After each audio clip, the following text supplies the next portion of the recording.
Our final keynote speaker needs no introduction to this audience. Professor Dr. Yanis Varoufakis was the Greek Minister of Finance in 2015. He's a leading participant in current debates on the global and European financial crisis. He is an author and professor. He's the author of The Global Minotaur, several academic articles on game theory and economics. He's a professor of economic theory at the University of Athens and holds visiting professorships at the universities of Texas and Stockholm.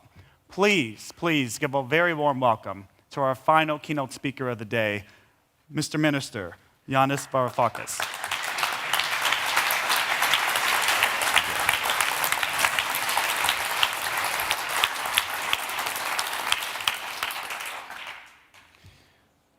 Let me put my timer on so that I don't overdo it. Well, ladies and gentlemen, organizers, thank you so much for the warm welcome. It's wonderful to be here because basic income is a necessity. I'm going to actually argue that this is not a question of whether we like it or not. It will be a major part of any attempt to civilize capitalism, as capitalism is going through a spasm caused by its own generation of technologies that undermine itself. To put it simply, in the 20th century, we had the stabilization and civilization of capitalism through the rise of social democracy. The New Deal in the United States, the social democratic social market developments in Europe. Unfortunately, this social democratic New Deal paradigm is finished, and it cannot be revived. I shall make some comments on this. But first, let us remind ourselves of what the social democratic New Deal tradition is all about. It's about two things. Firstly, redistribution of income within waged labor, a kind of insurance for the working class insuring the working class. Take, for instance, the National Insurance Contribution Scheme in Britain after the Second World War, unemployment insurance in the United States, working waged laborers effectively providing insurance payments to those out of a job. Same with health provision, pensions, those working today providing for the pensions of those who have stopped working. So insurance and redistribution within the working class, to put it very bluntly. The second dimension, of course, is redistribution between capital and labor, between rents and labor. This takes the form of minimum wages that are negotiated by the state. It's also a process of collective bargaining, usually triangular, involving trades unions, employers, and the state. And of course, taxation, transfers through the taxation system. Now, this social democratic tradition, I made a very big statement a moment ago, didn't I, is dead in the water. And it is dead in the water or dying in the water for two reasons. For reasons that have to do with two earthquakes that have hit our societies on both sides of the Atlantic. One is the process of financialization, which created a huge wedge between capital and labor. It created a new form of capital, financialized capital, that essentially depleted the energy of both labor and of industrial capital. And this inexorable financialization drive had its comeuppance in 2008. And ever since, you remember after 1991, socialism died with the collapse of the Soviet Union. And then after 2008, capitalism died. We have a new regime now. I call it bankruptocracy. It's ruled by the bankrupt banks. The more bankrupt the bank, the greater its capacity to mobilize and usurp economic rents and economic value from the rest of society, including industrial capital and labor. The problem with bankruptocracy, the fact that for 6 years now, we have a cynical, massive transfer of wealth, of income, of value, from production towards the financialized financial sector that remains insolvent in reality, despite this cynical transfer. The problem with this is that it has created two things. Firstly, deflationary forces. Ask anyone working in the Central Bank of Switzerland today, or in the Bundesbank, or in the European Central Bank, or the Bank of Japan, or the Bank of England, or the Fed. They can't sleep at night because of the fact that about half of the global economy now is languishing in negative interest rate territory. And this is a reflection of the collapse of the social democratic New Deal bargain contract, social contract, if you want, of the 20th century. And that collapse happened in 2008. The world after 2008 cannot be understood anymore in terms that made sense before 2008. Just like the world after 1929 could not be made sense of in terms that make sense in the gold exchange standard era prior to 1929. The second reason, with the deflationary process, we have now the first plank of the social democratic tradition is dead in the water because the working class can no longer insure itself. It's stagnant wages, the fact that youngsters are caught up in a dual labor market and they find it very difficult. I'm not talking about Switzerland, of course, now, but I'm talking about the rest of the developed world. Switzerland is successful only because it's only one of them, and nobody else can be like Switzerland.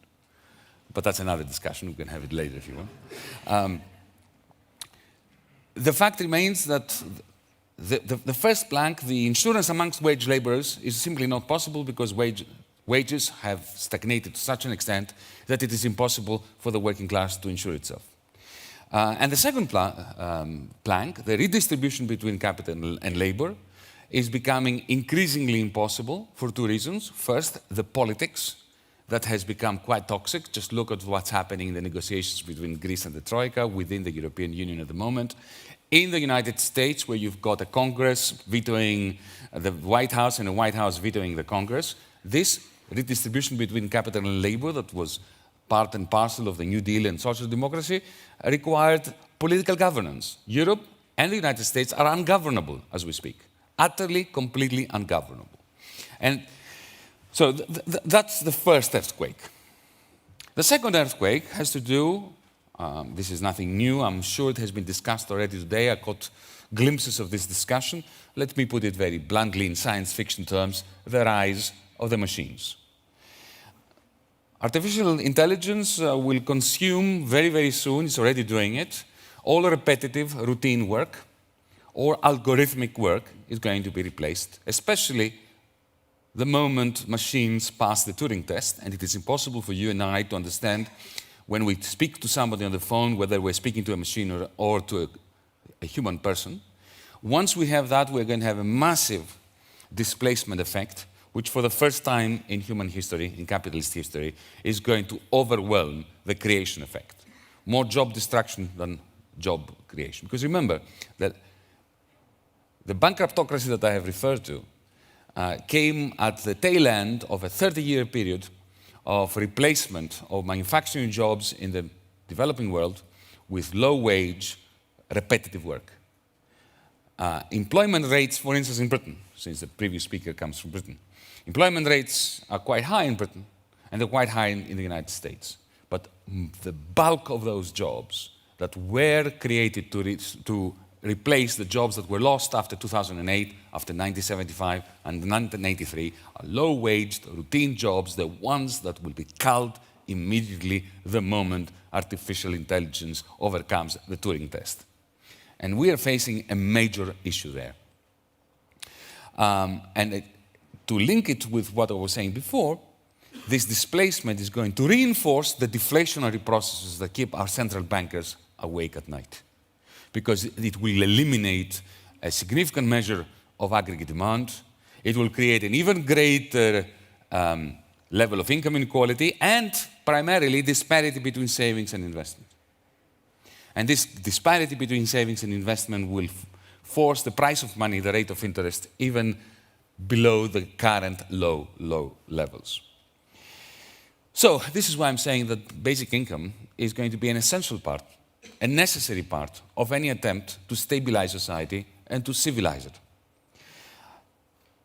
I don't need to define basic income. Let me just say that the struggle we are going to have to carry hearts and minds will be an ethical one.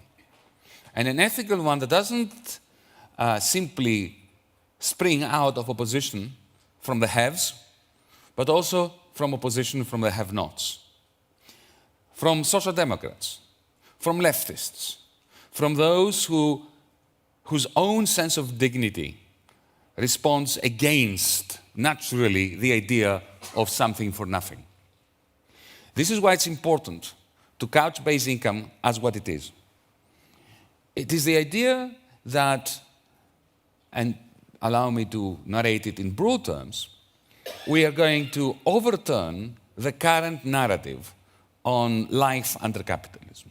The current narrative, the dominant paradigm, is what? That we have private production of wealth, which is then appropriated by the state for social purposes. In reality, our wealth production is collective, it is social, and it is only then privately appropriated. Unless we make this shift in the narrative, we're not going to be able to succeed to convince even those who will benefit from basic income that it is worthwhile struggling for it. Take an iPhone, unpick it, open it. What do you find in it? You find a variety of technologies. Each one of them was created by some government grant. None of them was produced by Apple, none of them was produced by Google, none of them was produced by Facebook.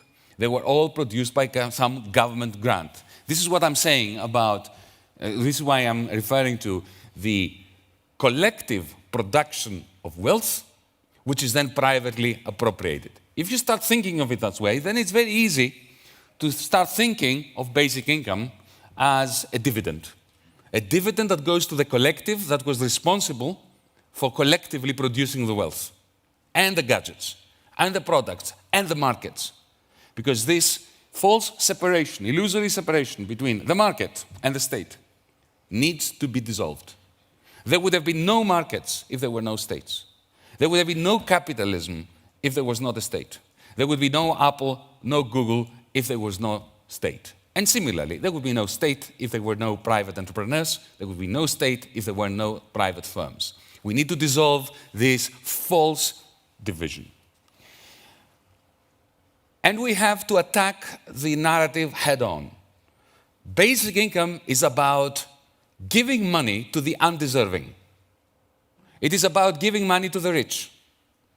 It is about giving money to the surfers, the beach bums, the ones that we dislike, the ones that we would not like to be our children, and who, if they were our children, we would be scolding them. So we must not be sidetracked by simply talking about good people getting money that they deserve. We should talk about undeserving people that get money courtesy of the fact that they are members of a society that is collectively producing wealth.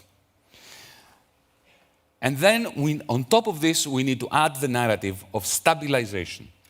Think about it. In Europe today, in the United States today, basic income would really help central bankers go to sleep at night. It will be counter-deflationary. It will be a unique defense against the slow-burning recessionary impact of 2008. Now, there are decent arguments against basic income that we must not avoid. Somebody may say to you, yes, but the rich do not need a basic income. Well, sure, but they don't need to have the first 10,000 Swiss francs that they make being tax exempt either. And nobody is worried about that.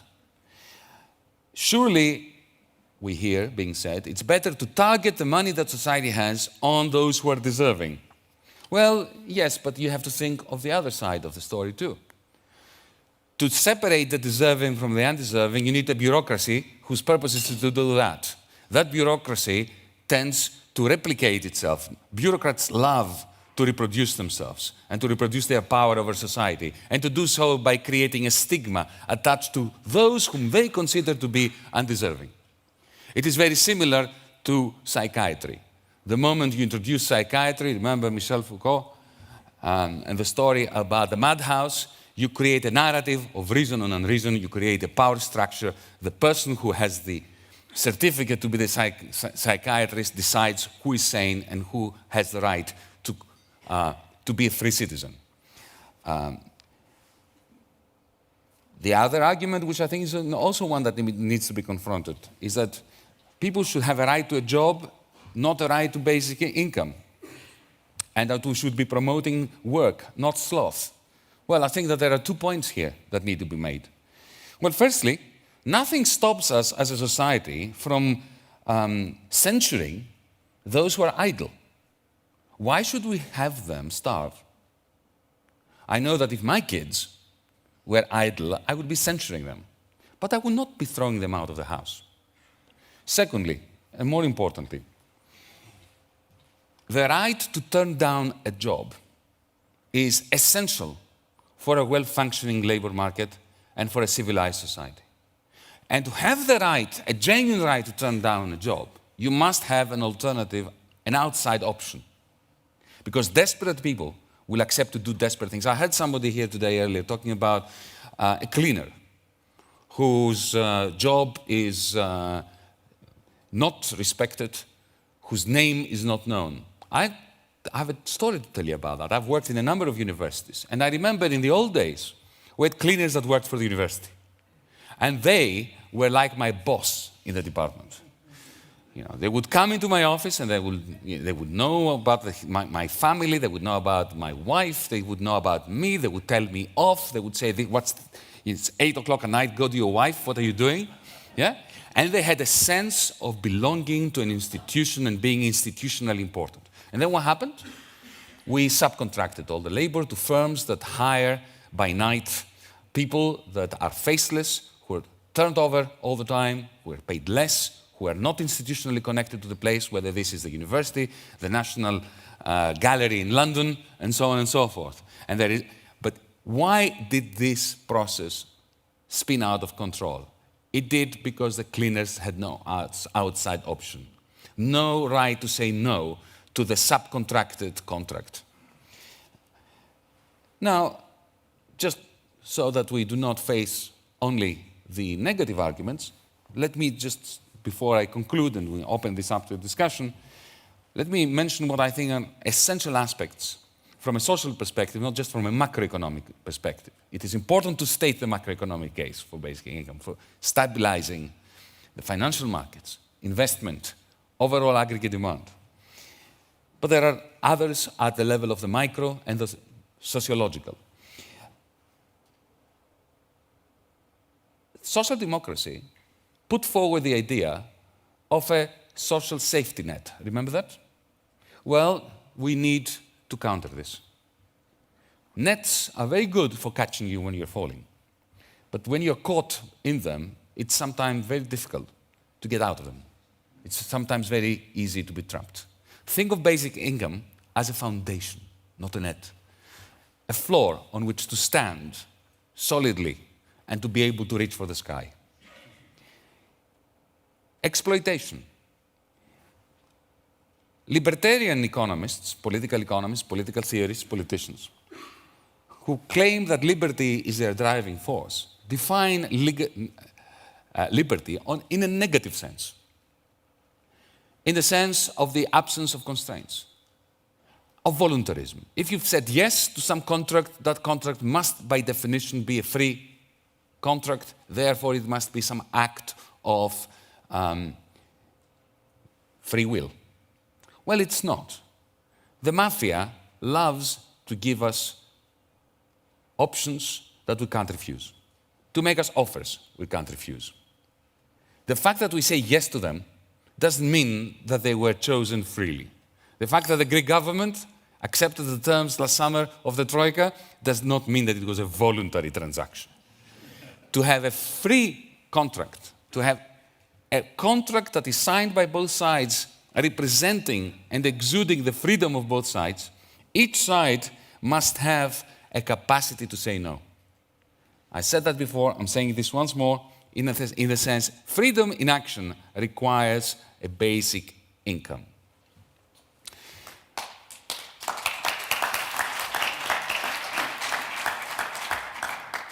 Finally, again, beyond the macroeconomic, a basic income will allow for creative work to replace the kind of routine algorithmic work which is anyway being displaced by artificial intelligence. So if we want to ameliorate for the ill effects of capitalism undermining itself through producing gadgets that itself cannot survive, then we need to create a system whereby society stakes a claim to the returns to aggregate capital, and this claim becomes an income stream that goes to everyone. I don't see why my children and your children have a right to a trust fund, why Paris Hilton has a right to a trust fund when nobody else does, or very few people do. Think of basic income as a trust fund for all our children to be financed by dividends from our aggregate capital, which was, after all, created collectively. Thank you.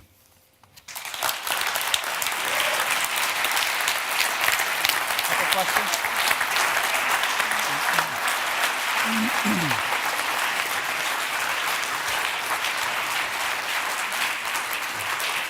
So we're going to take a few questions for Professor Varoufakis. So we got one there. I see one up here. Yep.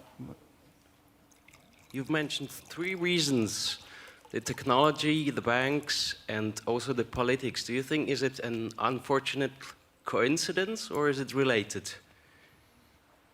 Oh, look, I always take a holistic approach, an organic approach. Of course, they're related.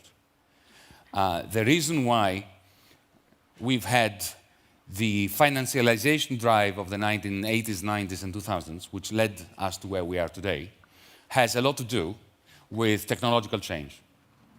And this technological change now, with 3D printers and machines that can replace human intelligence at the level of the service sector, is going to be in a vicious feedback effect with the effects of the combustion of financial capital. So the answer is they are utterly interwoven, interconnected, and interrelated. Saw one right here. Thank you. Yes, thank you very much for your talk. I appreciate. I would like to be a little bit more radical, and that is my question. You say that a reason for the existence of a basic income, an unconditional basic income, is the fact that the basic income, in any case, in a context of capitalistic valorization of today, comes from a collective labor that is organized by state, and then all the investment in R&D and technologies come from the relationship between public property and private property, we can say.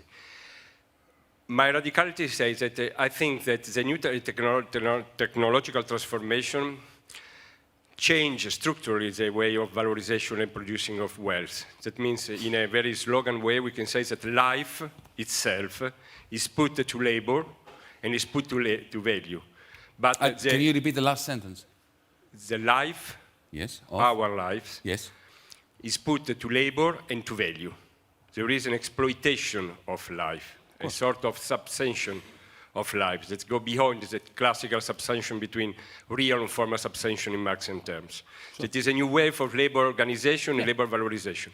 So I think that maybe the cultural shift that we need to do is to consider basic income as a sort of remuneration of productive life, not only a part of social security and so on.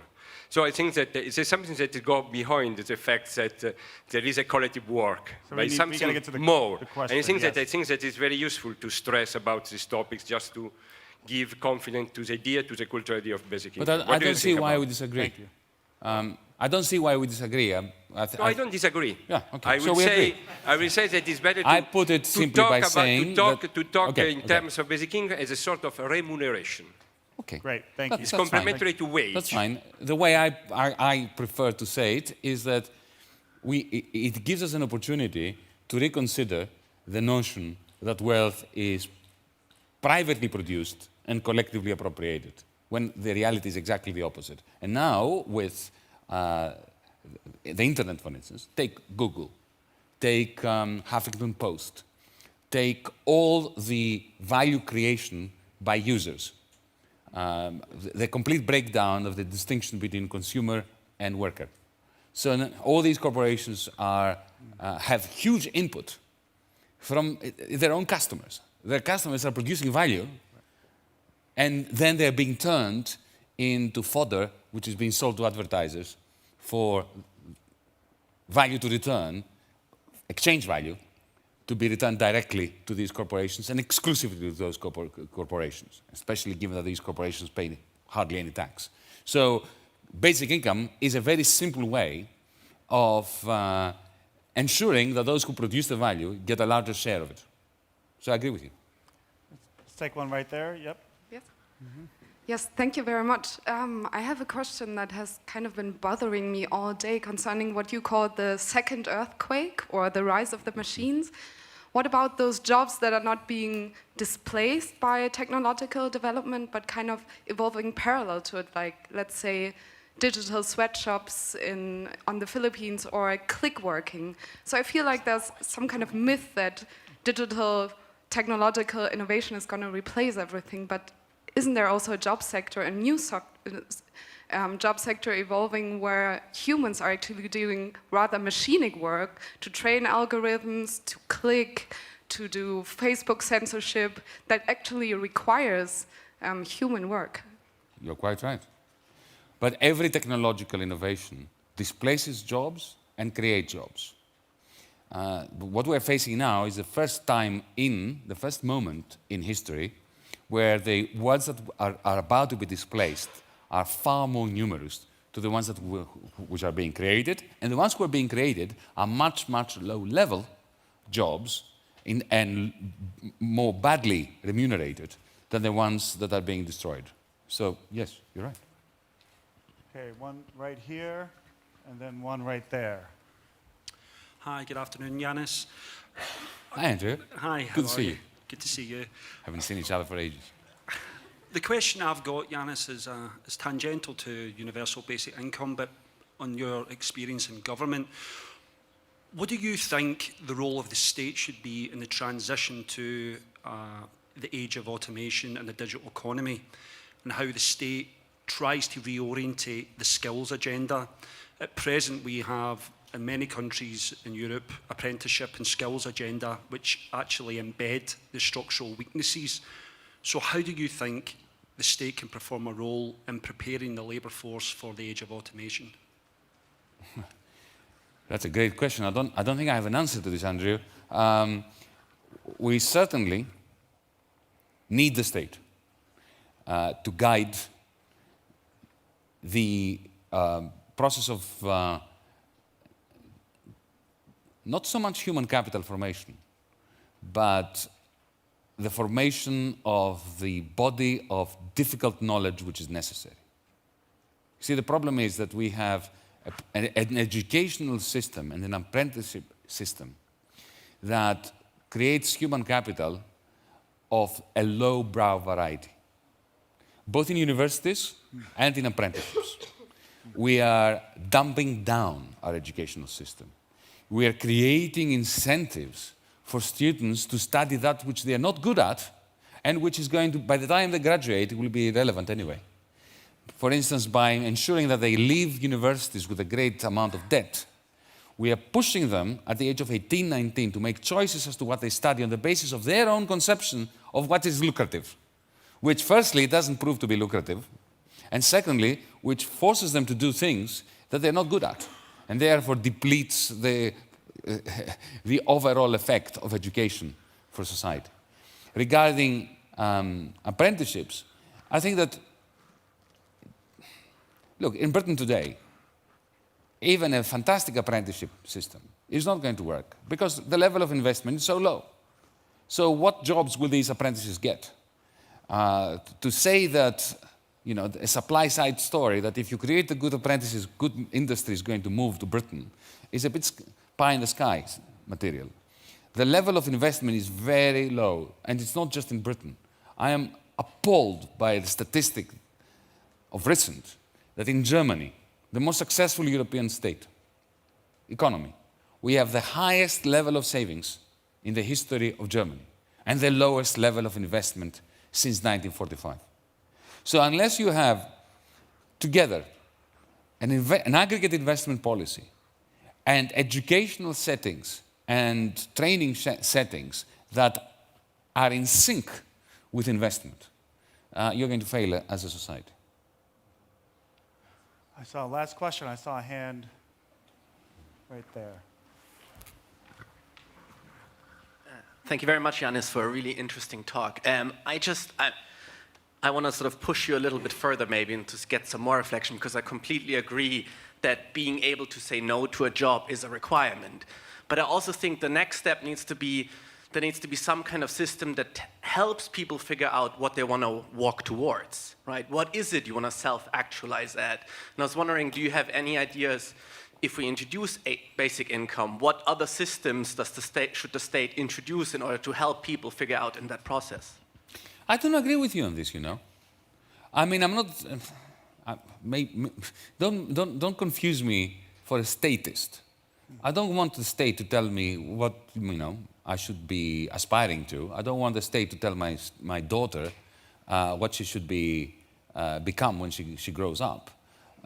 Indeed, I have very little time for all these professional orientation schemes, whether they're state or private, you know, especially when they take 13-year-olds at school and they give them these silly surveys and they tell them, you will become an engineer, you will be a hairdresser, and you're going to be a musician. This is all, you know, I have a very deep belief in the capacity of human minds to work things out for themselves if they don't have to live in terror.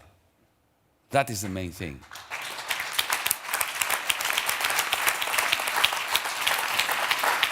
And with that, let's please give Yanis a warm thank you.